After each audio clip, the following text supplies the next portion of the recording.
Hello everyone, কেমন আছো সবাই?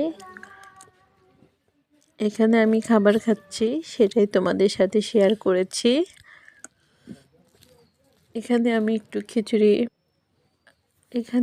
খিচুড়ি নিয়েছি, সাথে বেগুন চাক ভাজি, মুরগির মাংস, সালাদ, আলুর দম। তো অনেক মজাদার খাবার, আমার কাছে অনেক লোভনীয়। তো খেতে থাকছি, দেখতে থাকো, সবাই উপভোগ করতে থাকো, আশা করি অনেক ভালো লাগবে।